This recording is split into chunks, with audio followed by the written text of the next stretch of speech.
Dying for the cause of Allah became, part of our daily bread. Because the Quran clearly said, وَلَا تَحْسَبَنَّ الَّذِينَ قُتِلُوا فِي سَبِيلِ اللَّهِ أَمْوَاتٌ بَلْ أَحْيَاءٌ عِنْدَ رَبِّهِمْ يُرْزَقُونَ. Do not think that the ones who die in the cause of Allah are dead, but are alive with Allah receiving His blessings. Yes, no, it's not 70 virgins. It's 72 mansions.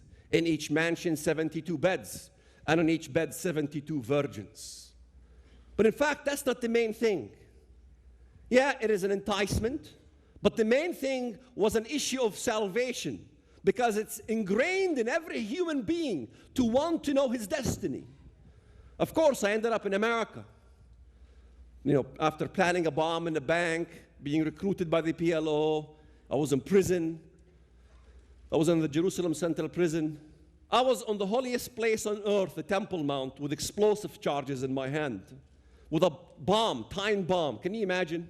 Smuggled on the Temple Mount, where Jesus used to preach, and where David built a temple. I was there carrying explosives, going down to Bank Laumi Israel in Bethlehem, where Jesus was born. Right there, adjacent to the birthplace of Jesus, was an Israeli Jewish bank that my mission was to destroy. Children running about the bank, and I decided from the last minute to toss the explosive charges on the roof. It exploded 5 minutes later. Had I followed my orders and put it in the trash can at 6 p.m., I would have died as a suicide martyr. I kept the secret within my heart, never told anybody. Ended up in the States, of course, went to finish a higher education, joined the Muslim Brotherhood in Chicago. In fact, my mentor, Sheikh Kamal Saleem, he still runs a Muslim community center, a mosque in Chicago, in Bridgeview, Illinois. He was a colleague of Abdullah Azzam. Abdullah Azzam was the godfather of Al-Qaeda. He was the mentor of Osama bin Laden. Can you imagine people who know the mentor of Osama bin Laden are roaming free in your country, running mosques, and the FBI are doing nothing to arrest them? They're right here. I was there under the ground, here in America, in basements, preparing for a jihad against you, sending recruits to Lebanon to fight, raising funds so we can destroy your nation. That was way in the late 70s and early 80s, long time ago. I was an interpreter. I remember even my interpretation, inviting Americans to join for a Middle Eastern cultural party. Of course, the Arabic language, when I did my translation for the posters, the Arabic language will say rivers of blood. We will send recruits to Lebanon. Bring your friends so we can raise money for the PLO. And the English was very simple. Welcome to Middle Eastern Cultural Party. We will have lamb and baklava. And you guys came. You can put money in the plate. Thank you very much. What you Americans don't understand about the Middle East is that what you got to learn is what they are saying in the Arabic, and not simply what they are saying in the English. Later on, I decided in 1991 to make a trip to Israel.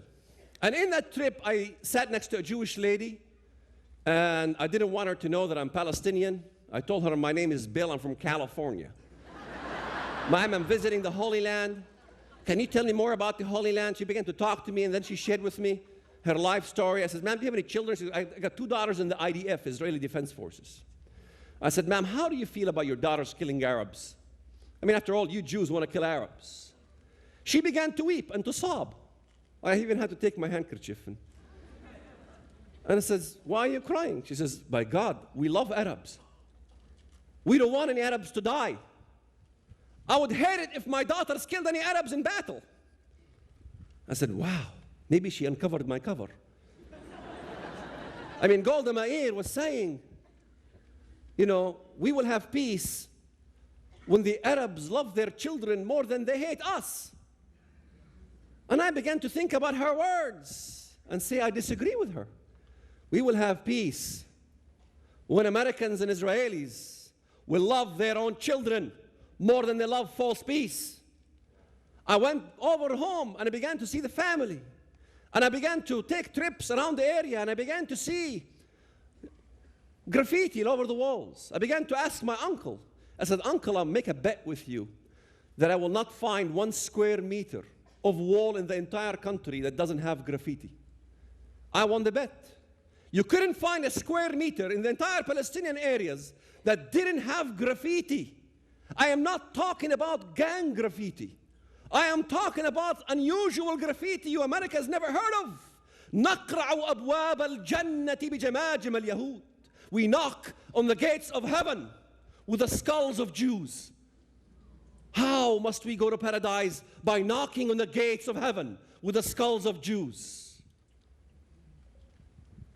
نحن الذين بنينا حصوننا من, what do you call skulls? What is skull in Arabic?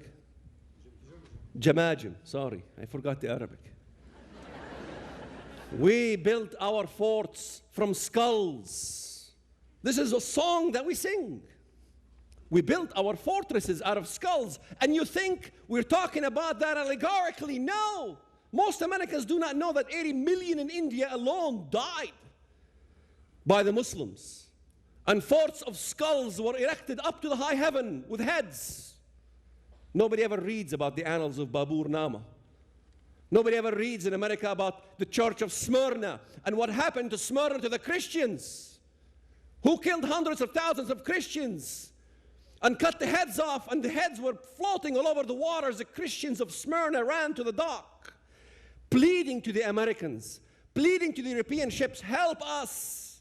Nobody wanted to interfere because it was supposed to be a peace process with the Ottoman Empire. And nobody wanted to kind of, disturb the peace process.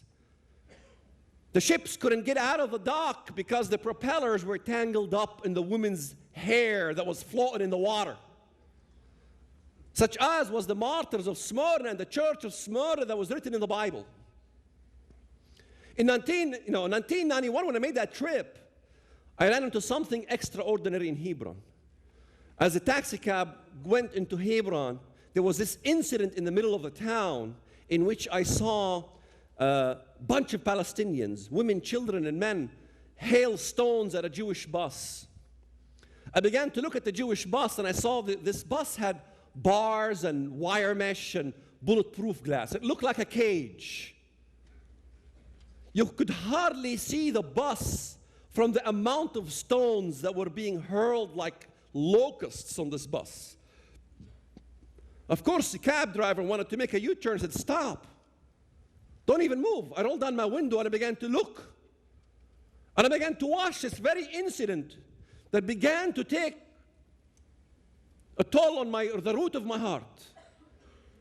I began to ask the question, why are these people not allowed to live amongst us?